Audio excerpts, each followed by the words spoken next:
pada kesempatan kali ini kami akan menjelaskan mengenai implementasi penilaian kinerja dan kompensasi di organisasi publik. Kira-kira apa sih penilaian kinerja dan kompensasi itu? Jadi, penilaian kinerja adalah proses mengukur seberapa jauh kinerja dari karyawan. Kemudian kompensasi sendiri itu adalah segala bentuk pemberian dari perusahaan kepada pegawai, baik itu berupa gaji, tunjangan atas kinerja yang dilakukan oleh para pegawai. Nah, teman-teman, dengarkan penjelasan singkat tadi. Jadi, untuk penjelasan lebih lengkapnya, silakan simak video kami. Baik, perkenalkan, nama saya Ahmad Al-Fauzan. Nah, pada kesempatan kali ini saya akan menjelaskan mengenai definisi dari penilaian kinerja. Nah, di sini saya mengambil menurut para ahli. Salah satunya yaitu menurut dari Larry Destout. Larry Destout mengemukakan bahwasanya penilaian kinerja adalah proses pencatatan, pengukuran, pencapaian dari pelaksana kegiatan dalam mencapai misi, baik itu berupa jasa, produk, atau proses. Ya baik. Adapun tujuan penilaian kinerja menurut Purwanto yang pertama yaitu untuk memberikan umpan balik kepada pegawai mengenai pencapaian mereka. Kemudian yang kedua yaitu untuk mengidentifikasi kekuatan dan kelemahan para pegawai. Kemudian yang ketiga untuk pelaksanaan proses peningkatan jabatan dan promosi. Kemudian yang keempat untuk pelaksanaan pelatihan yang dibutuhkan. Baik, perkenalkan, nama saya Syarifah Nur Sakia. Di sini saya akan menjelaskan apa sih itu definisi kompensasi dan bagaimana implementasinya dalam organisasi publik. Nah, di definisi kompensasi di sini saya akan menjelaskan dua definisi menurut para ahli. Yang pertama menurut Gary Dessler. Nah, menurut Gary Dessler, kompensasi adalah sebuah bentuk penggajian atau ganjaran mengalir kepada pegawai yang timbul dari kepegawaian mereka sendiri. Kemudian menurut T. Hani Handoko, kompensasi adalah segala sesuatu yang diterima para karyawan sebagai balas jasa untuk pekerjaan mereka. Kemudian yang kedua, adapun tujuan dari pemberian kompensasi yang seperti dikemukakan oleh Sitompul dan Rakon. Yang di sini banyak sekali tujuan-tujuan dari pemberian kompensasi, tapi yang saya jelaskan adalah tiga pokok terpenting dari tujuan pemberian kompensasi. Yang pertama, dapat memperoleh pegawai yang berkualitas, karena pemberian kompensasi yang tinggi dapat menjadi daya tarik bagi pelamar yang memiliki kualitas tinggi untuk melamar, sehingga pegawai yang akan didapatkan sesuai dengan kualifikasi yang diinginkan oleh suatu organisasi. Dan kemudian yang kedua, mempertahankan pegawai yang sudah bekerja, di mana kompensasi yang kompetitif merupakan salah satu cara atau alasan pegawai untuk tetap bekerja secara loyal di tempat kerja mereka. Yang ketiga, meningkatkan produktivitas kerja pegawai. Pemberian kompensasi yang baik dan kompetitif akan memacu pegawai untuk lebih produktif dan akan memiliki daya saing yang tinggi di dalam organisasi. Selanjutnya, jenis kompensasi dalam organisasi publik. Nah, di sini yang saya ambil yaitu menurut Samudra tahun 2016 yang mengungkapkan bahwa kompensasi itu dibedakan menjadi dua jenis, yaitu pertama kompensasi finansial dan kompensasi non finansial. Kompensasi finansial yaitu seperti kompensasi yang diwujudkan dengan sejumlah uang kartal kepada pegawai yang bersangkutan. Nah, dibagi lagi menjadi dua, yaitu kompensasi langsung dan kompensasi tidak langsung. Nah, kompensasi langsung seperti ditentukan dengan bobot nilai jabatan seperti upah, gaji, intensif maupun bonus. Kemudian dalam kompensasi tidak langsung yaitu kompensasi langsung itu yang tidak berkaitan dengan bobot nilai jabatan seperti tunjangan maupun pelatihan. Kemudian kompensasi non finansial yaitu kompensasi yang diberikan sebagai balas jasa perusahaan kepada pegawai, tapi bukan dalam bentuk uang tetapi dalam wujud fasilitas. Kemudian implementasi kompensasi dalam organisasi publik menurut Hendayani tahun 2018, kompensasi dapat digunakan untuk yang pertama, menarik orang-orang potensial atau berkualitas untuk bergabung dengan instansi.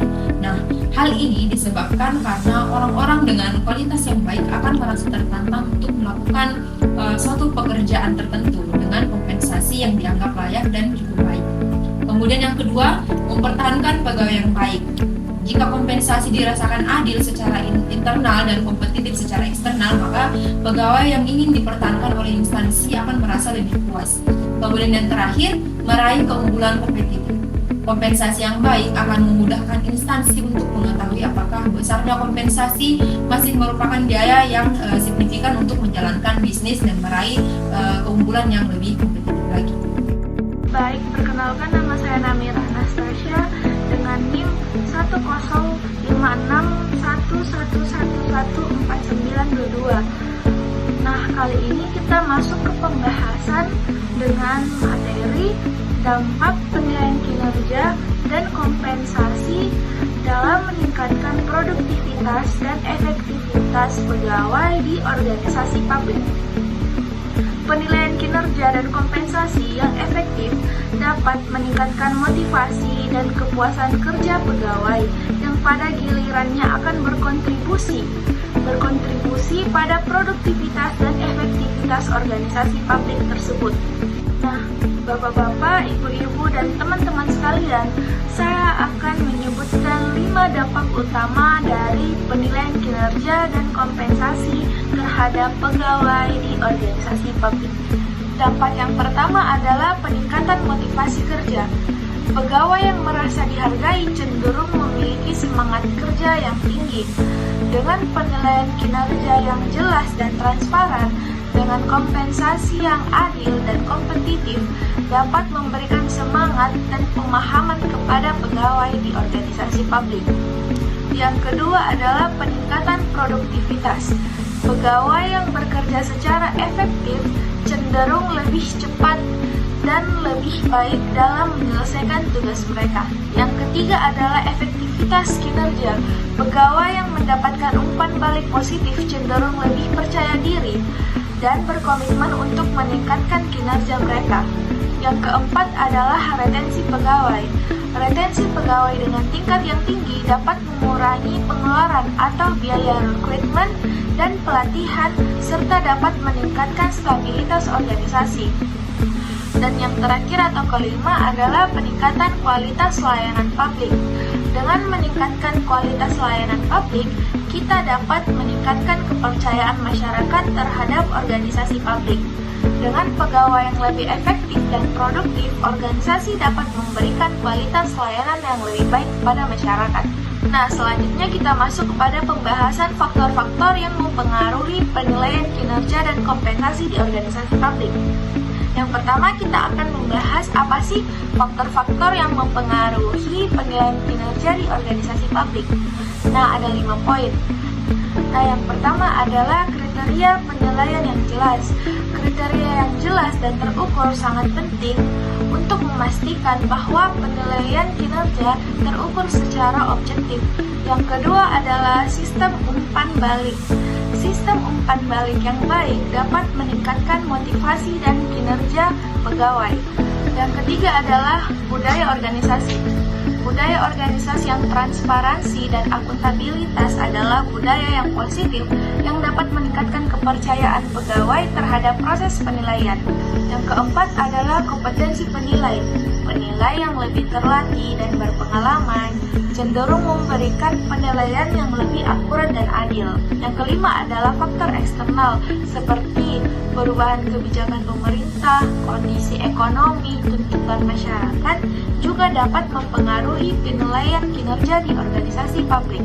Nah, yang kedua atau poin kedua, kita masuk kepada apa saja sih faktor-faktor yang mempengaruhi kompensasi di organisasi publik.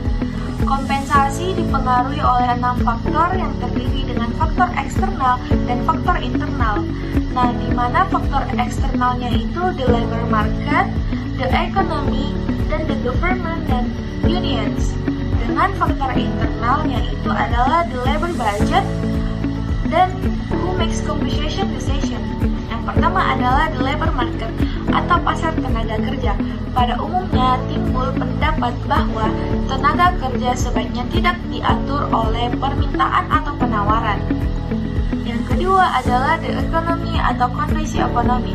Kondisi perekonomian dengan terutamanya itu tingkat daya saing yang mempengaruhi kemampuan organisasi membayar upah yang tinggi.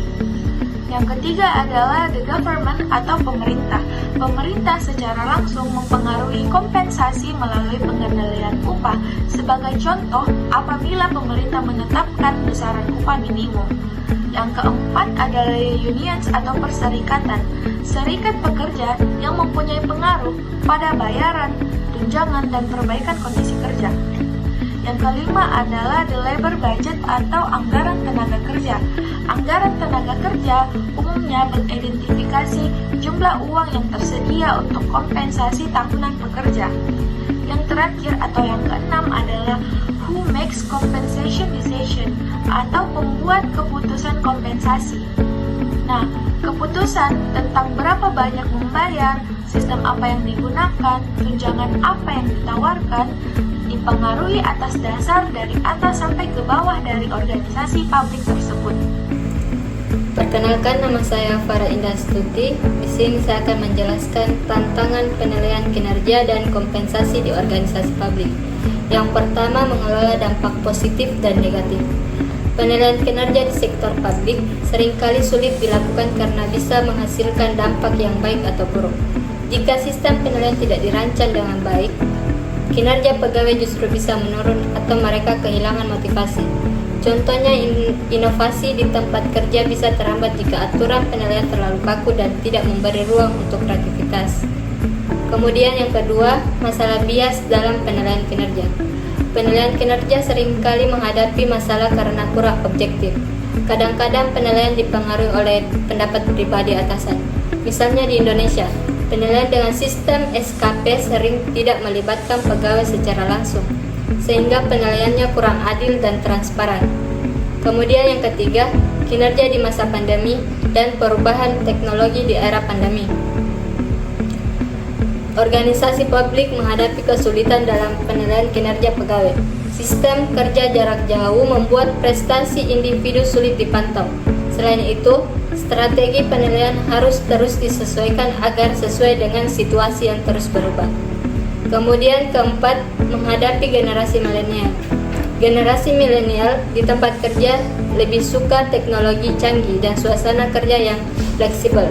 Oleh karena itu, sistem penilaian kinerja harus mengikuti gaya kerja mereka. Misalnya, Nainggolan 2024 menyatakan jika mereka dilibatkan langsung dalam proses penilaian, motivasi dan hasil kerja mereka cenderung lebih baik. Nah, di poin-poin ini menunjukkan pentingnya fleksibilitas dan inovasi dalam penilaian kinerja, serta kompensasi di sektor publik agar lebih adil dan efektif.